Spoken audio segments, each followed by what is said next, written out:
সংগ্ৰাম চলাই যাওঁ অসম স্বাধীনতাবাদী ছাত্ৰ সন্থা জিন্দাবাদ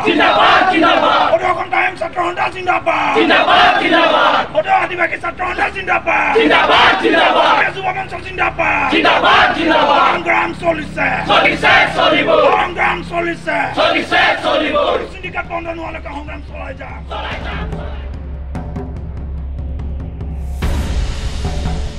ডিমৌত গৰু চুৰি আৰু সিন্ডিকেটৰ বিৰুদ্ধে বিক্ষোভ আৰু প্ৰতিবাদে পুনৰ তীব্ৰতা লাভ কৰিছে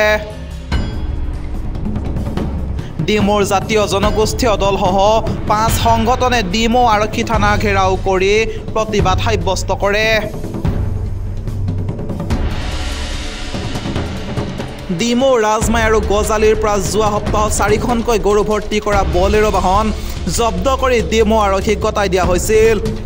লগতে গৰু সিন্ডিকেটৰ সম্পৰ্কে তথ্য ভিডিঅ' আৰু সংশ্লিষ্ট চক্ৰৰ ব্যক্তিৰ নাম ডিমৌ আৰক্ষীক প্ৰদান কৰা হয়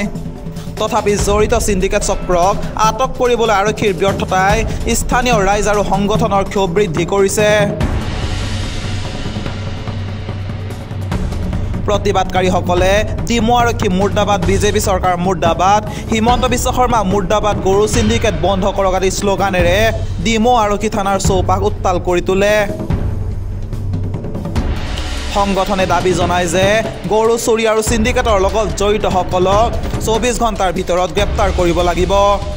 ডিমৌৰ জাতীয় জনগোষ্ঠীয় দলসহ সংগঠনে 24 ঘণ্টাৰ ভিতৰত গৰু সিন্ডিকেট চক্ৰক গ্ৰেপ্তাৰ নকৰিলে আন্দোলনৰ কাৰ্যসূচী তীব্ৰ ৰূপত গঢ়ি তোলা হ'ব বুলি ঘোষণা কৰিছে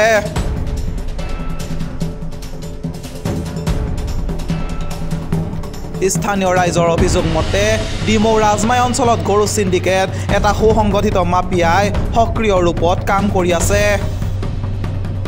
এই সিন্ডিকেটে গৰুৰ অবৈধ পৰিবহণ আৰু বিক্ৰীৰ জৰিয়তে বৃহৎ ধন লাভ কৰিছে স্থানীয় যুৱক আৰু সংগঠনে ইয়াৰ বিৰুদ্ধে বহুদিনৰ পৰা প্ৰতিবাদ কৰি আহিছে যদিও আৰক্ষী প্ৰশাসনে কোনো পদক্ষেপ গ্ৰহণ নকৰাৰ অভিযোগ উত্থাপিত হৈছে এই ক্ষেত্ৰত আৰক্ষীৰ হেমাহি আৰু অভিযুক্ত তথা সিন্ডিকেট চক্ৰক সুৰক্ষা প্ৰদান কৰাৰ লগতে সিন্ডিকেটৰ লগত আৰক্ষীৰ একাংশৰ গোপন যোগসূত্ৰ থকাৰ গুৰুতৰ অভিযোগ উত্থাপিত হৈ আহিছে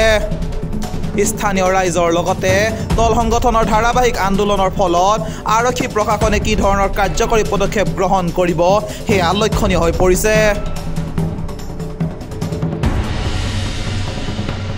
আসলতে যিখন ৰাজ্যৰ বিজেপি চৰকাৰে আসলতে গৰুক মা বুলি আসলতে পূজা কৰে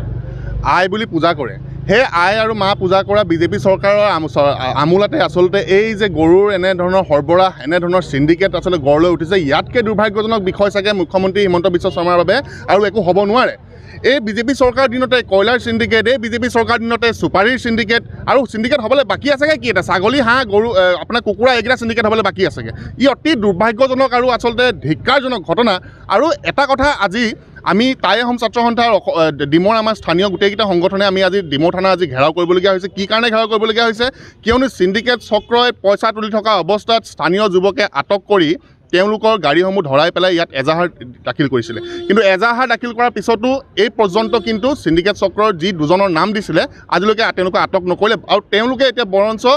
খুব নতুন উদ্যমেৰে এতিয়াও ৰাজমাই বজাৰত যদি যায় এতিয়াও তেওঁলোকে সিন্ডিকেট চলাই আছে গাড়ীবোৰ আনি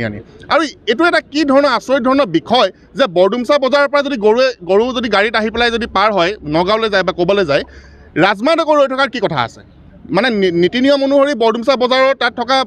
যিসকল হাত খোৱা আছে তেওঁলোকে ৰচিদ পত্ৰ দিয়ে পঠিয়ায় তাৰপিছতো আকৌ আহি ৰাজমাত আহি ৰখিবলগীয়া কি যুক্তি আছে অৰ্থাৎ ইয়াত সিন্ডিকেটত এই যে সিন্ডিকেট হৈ আছে সেইটোৱে এটা প্ৰমাণ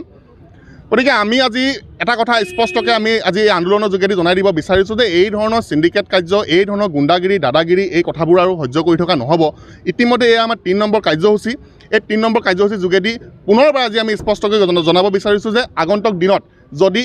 24 ঘণ্টাৰ ভিতৰত যদি এই সিন্ডিকেট চক্ৰটো যদি পলিয়ে পোখাই উৎখাত নকৰে তেনেহ'লে আমি দৈনিক ধাৰাবাহিকভাৱে ডিমৌ থানাখন আচলতে আমি অৱৰোধ ঘেৰাও কাৰ্যসূচী গ্ৰহণ কৰিম আপোনালোকে নিশ্চয় জানে গৰু চুৰ চক্ৰক আজিলৈকে ডিমৌ আৰক্ষীয়ে গ্ৰেপ্তাৰ কৰিব পৰা নাই আৰু ডিমৌ ৰাজমাই বজাৰ যি সিন্ডিকেট এই সিন্ডিকেট লগতে গুণ্ডা বাহিনীক আজিলৈকে আৰক্ষীয়ে গ্ৰেপ্তাৰ কৰিব পৰা নাই। যিখন চৰকাৰ হিমন্ত বিশ্ব শৰ্মাৰে দম্ভালি মাৰি থাকে, য'ত কবিতা লিখিলে গ্ৰেপ্তাৰ কৰিবলৈ তেওঁলোকে উঠি পৰি লাগে, আৰু ৱালত যদি কিবা লিখিব হয় তেওঁ গ্ৰেপ্তাৰ কৰিবলৈ উঠি পৰি লাগে। আৰু এই সিন্ডিকেট চক্ৰটো আৰু গৰু চোৰক গ্ৰেপ্তাৰ কৰিব নোৱাৰা কাৰণটো কি আছে? আৰু সেইকাৰণে আমি দাবী জনাইছোঁ আজি অসমীয়া যুৱ মঞ্চৰ টাই আহোম ছাত্ৰ সন্থা, আটছা, আদিবাসী আৰু ছাত্ৰ মুক্তি সংগ্ৰাম সমিতিয়ে যে সিন্ডিকেট চক্ৰৰ লগত হিমন্ত বিশ্ব শৰ্মা জড়িত আছে আৰু এই বিজেপি চৰকাৰখন জড়িত আছে। সেইকাৰণে আজি সিন্ডিকেট কৰা সকলক আজি গ্ৰেপ্তাৰ কৰিব নোৱাৰে, তেওঁলোকে থানালৈ আনি এৰি দিয়ে। আৰু দিন দুপৰতে ৰাতি তেওঁলোকে ধন দাবী কৰে, টকা লয় গাড়ীৰ পৰা, জলজত পট প্ৰমাণ দিয়াৰ পিছতো কিন্তু আৰক্ষীয়ে গ্ৰেপ্তাৰ কৰিব নোৱাৰা। আৰু এই বিজেপি চৰকাৰখনে আজি গোটেই অসমত সিন্ডিকেট চলাই আছে। আৰু এই সিন্ডিকেট যদি অতি সোনকালে আৰু গৰু চোৰক যদি গ্ৰেপ্তাৰ কৰিব নোৱাৰে, তেনেহ'লে পুনৰ আমি গণতান্ত্ৰিকভাৱে আন্দোলন কাৰ্যসূচী ল'বলৈ আমি বাধ্য হ'ম।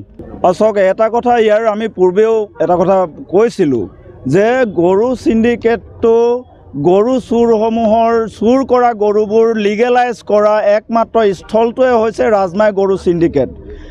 গাঁও ঘৰৰ পৰা দুখীয়া দৰিদ্ৰ লোকৰ ঘৰৰ পৰা গৰুসমূহ চুৰ কৰি তেওঁলোকে বিক্ৰী কৰিবৰ কাৰণে এটা ৰচিদৰ প্ৰয়োজন হয়, আৰু সেই অবৈধভাৱে ৰচিদ প্ৰদান কৰি আছে ৰাজমাই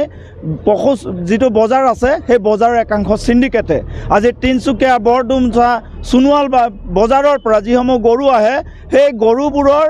ৰচিদবোৰ আচলতে ৰাজমাইলৈকে সীমাবদ্ধ থাকে। এটা চৰকাৰীভাৱে নিবিদা প্ৰদান কৰাৰ পিছত যিসকল মহলদাৰে গৰু বজাৰটো পায় তেওঁলোকৰ ৰচিদ কিন্তু গোটেই অসমত ভেলিড হ'ব লাগে, কিন্তু গৰু সিন্ডিকেট এই ৰাজমাইৰ কাৰণে তেওঁলোকৰ সীমা এটা বান্ধি থৈছে। ৰাজমাইৰ পৰা তেওঁলোকে ৰাজমাইৰ গৰু ৰিচিভে লৈ যাব পাৰে, অন্যথা তেওঁলোকে থানাবোৰত মেনেজ কৰে, বেপাৰীক পিটে, এনেকুৱা কৰি তেওঁলোকক ভয় ভাবুকি দেখুৱাই বেপাৰীবোৰকো আচলতে হাৰাশাস্তি কৰি আছে। মহলদাৰবোৰক তেওঁলোকে আজি হাৰাশাস্তি হৈ আছে। তিনিচুকীয়া হওক, তালাপ হওক বা সোণোৱাল বজাৰৰ পৰা যিখিনি ৰচিদ আহে সেই ৰচিদবোৰ কিন্তু ৰাজমাইৰ পৰা কাম নাইকিয়া হয়। ইয়াৰ পৰা নতুন ৰচিদ দিলেহে গৰু যাব পাৰে। সেইটো কাৰণে তেওঁলোকে দিন দুপৰতে দেওবাৰে বাদে গোটেই সপ্তাহ এটা গৰুৰ বিনিময়ত 300 টকা আৰু এটা গাড়ী গাড়ীৰ বিনিময়ত 1700 পৰা 2000 টকা ল'বই। তেওঁলোকে এয়া বাধ্যতামূলক কৰি ৰাখিছে, তেওঁলোকৰ ৰেট ফিক্স কৰি আছে। আৰু এই যে ৰেট ফিক্স কৰি থকা ছিষ্টেমটো বন্ধ কৰিবৰ কাৰণে আমি জাতীয় দল সংগঠনে দাবী জনাই আছোঁ, কাৰণ ইয়াৰ জৰিয়তে মুকলিকৈ লাইচেঞ্চ পাই গৈছে গৰু চুৰ কৰিবৰ কাৰণে, আৰু গৰুবোৰ লিগেলাইজ হ'বৰ কাৰণে লাইচেঞ্চ পাই আছে। গতিকে এই ক্ষেত্ৰত আমি জিলা আয়ুক্ত হওক বা জিলাৰ যিসকল বিষয়া আছে এই বিষয়টোৰ ওপৰত কঠোৰ এটা ব্যৱস্থা লৈ এটা আইনী ৰূপায়ণ কৰিব লাগিব যে গৰু ৰচিদ দিয়াৰ ক্ষেত্ৰত এটা লিমিটেশ্যন বান্ধি দিব লাগিব, আৰু যদি নাবান্ধে তেন্তে এইখিনি গৰু চুৰ হৈ থাকিব বুলি আমি গম পাইছোঁ। গতিকে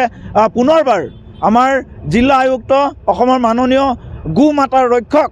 মুখ্যমন্ত্ৰী ডাঙৰীয়া আৰু বিভিন্ন যিসকল দপ্তৰত মন্ত্ৰী MLAবোৰ আছে সকলোকে আহ্বান জনাইছোঁ, ইয়াৰ ওপৰত নিয়ন্ত্ৰণ কৰক। অন্যথা গোহালিৰ পৰা যিদৰে গৰু চুৰ হৈ গৈছে আৰু দ্বিতীয় দিনা ৰাতিপুৱা যেতিয়া গৃহস্থই নিজৰ গৰুবোৰ দেখা নাই, ঠিক তেনেকুৱা আপোনালোকৰ চকীবোৰ কোন পলকত গায়ব হৈ যাব আপোনালোকে গম নাপাব।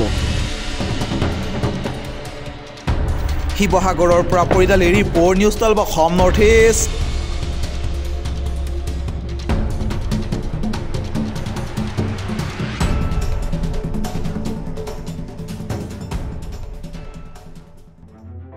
News 12 Assam north east,